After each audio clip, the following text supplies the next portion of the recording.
In Tokyo, in a few weeks, you will witness extraordinary athletes performing incredible feats. Right there. But it won't be at the Olympics. Fly, fly, fly, fly, fly. It will be at the Paralympics, where Lex Gillette is aiming to break his world record. I'm Lex Gillette. I am a 4-time Paralympic medalist, world champion, and current world record holder in the long jump for totally blind athletes. But how do you jump blind? My name is Wesley Williams, and I am a Paralympic guide runner. It's Wesley's job to be Lex's eyes as Lex sprints on his own for 100 feet in the dark towards the sandpit. It's a story of tenacity, trust, and karaoke. I can't give up! Don't save me! Lex and Wesley are symbiotically superhuman, and they're going for gold. Keep listening after the news for Lex Gillette, A Leap in the Dark on the BBC World Service. BBC News. Hello, this is Jerry Smith. A number of rockets have been fired into the Afghan capital, Kabul, exploding close to the presidential palace.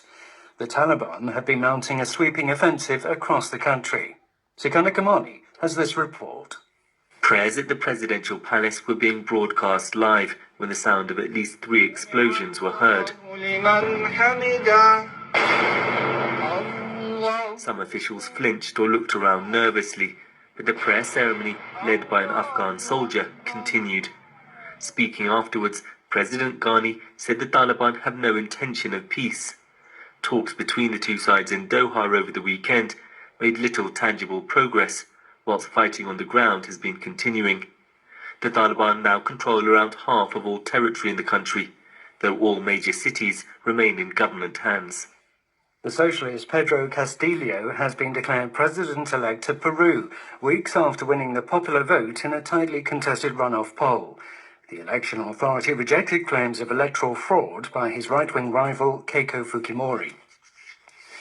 The Israeli army says it has shelled Lebanese territory in response to rocket fire from across the border between the two countries. Tom Bateman in Jerusalem has the details. During the night, Israeli warplanes bombed targets in northern Syria, according to state media. Such strikes are commonplace as Israel says it tries to deter Iranian entrenchment. Hours later, 2 rockets were fired from neighbouring Lebanon into northern Israel, triggering sirens but causing no casualties. Israeli artillery then struck Lebanese territory. Rocket fire from Lebanon is rare outside of major conflicts with Israel. A small number were fired during the Gaza war in May, said to be by small Palestinian groups, whereas the risk of a major flare-up lies in the bitter enmity between Israel and Hezbollah, the dominant militant force in Lebanon. The British Prime Minister's former senior advisor, Dominic Cummings, has made a series of damning allegations about Boris Johnson's handling of the coronavirus pandemic in his first interview since leaving his job. He accuses Mr. Johnson of putting politics ahead of people's lives and resisting a second lockdown. Mr. Johnson denies the accusations. Our political correspondent, Rob Watson, assesses the potential damage to Boris Johnson.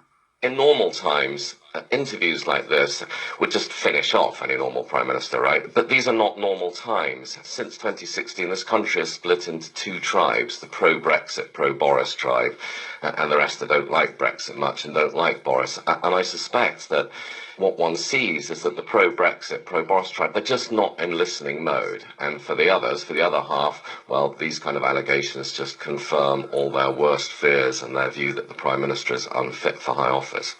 News from the BBC. The Chinese government has rejected allegations from some Western countries that it was behind a massive worldwide cyber attack on Microsoft earlier this year, calling the accusations groundless and irresponsible. The United States said Beijing had displayed a pattern of disruptive and destabilizing behavior in cyberspace. More coronavirus lockdown measures are being imposed in Australia. In total, more than 14 million Australians are now under orders to stay at home, more than half the population. Australian health authorities are also urging Muslims to avoid mixing with other households during the Eid al-Adha religious holiday, as Phil Mercer reports from Sydney. More than 250,000 Muslims in the Sydney region will be confined to their own homes under strict COVID-19 measures as the Eid festival begins. Community leaders are asking extended families to sacrifice their traditional social gatherings for the greater good. Mosques will deliver services online as the authorities in 3 states struggle to contain rising numbers of Delta variant infections. The world record-holding sprinter Usain Bolt has said that advances in spike technology for running shoes could give some competitors an unfair advantage. Bolt said shoe companies had tried to change spikes in the past, but were prevented by the authorities. But World Athletics said regulations were in place to achieve a balance between innovation, competitive advantage, and availability of the products. The world's richest man and founder of Amazon, Jeff Bezos, is due to travel to the edge of space later today on board the rocket ship New Shepard, developed by his aerospace company Blue Origin. Mr. Bezos will be joined by his brother Mark, along with 82-year-old Wally Funk. She passed NASA's astronaut training program in the 1960s, but was denied the chance to become an astronaut because of her gender. BBC News. In Tokyo in a few weeks, you will see some of the greatest athletic performances imaginable. But they won't be at the Olympic Games. They'll be at the Paralympics, the games for wheelchair rugby players, sprinters with prosthetic limbs, footballers with cerebral palsy, athletes who have been working towards this moment for 5 years. 5 years, not 4, because this year has been different. It's challenged everyone like we've never been challenged before, and these are people who have already overcome challenges to be the best in the world. To me, there is no greater example of this than the blind track and field stars. These athletes cannot do what they do without a guide, a sighted athlete who creates a level playing field for people who will go further, faster than anyone else on Earth. I want to know what that relationship is. 2 people, symbiotically superhuman, who together achieve something extraordinary. Men and women who this year in particular have had to adapt to a shifting target which they cannot see. That's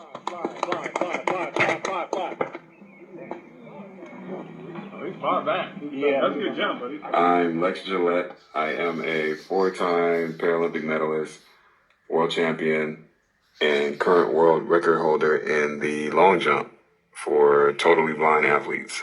That's right, blind long jump. Lex starts just over 100 feet from the sand pit, sprints to the edge, and jumps in a direction. In Lex's case, he jumps further than any blind person in recorded history. I'm 5'10". If I lay down, how many knees would need to be laid down in order to achieve the length of your world record? Okay, we would need, the world record is 6.73 meters, and you're kind of tall, so we're going to need definitely 3 of you, and probably an additional half of you. This is Lex Gillette, A Leap in the Dark, with me, Alex Krotowski, for the BBC World Service. So, how do you jump blind? Well, you may have heard the fly, fly, fly, fly in the audio just now. That's this guy. My name is Wesley Williams, and I am a Paralympic guide runner. Lex and Wesley are a world-class team, and in a few weeks, they're going to Tokyo to break Lex's record. But before we get to their quest for gold, we need to go back to the beginning. Every superhero has an origin story, and Lex's journey to this year's games began when he was barely out of diapers. He was 3 years old when his mother noticed that he had to stand really close to the TV to see it.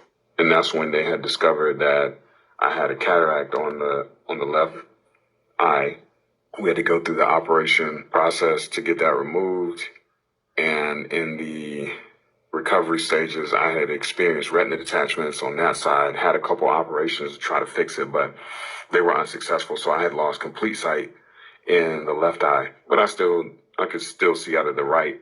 A few years later, when he was 7, the vision in his right eye started getting blurry.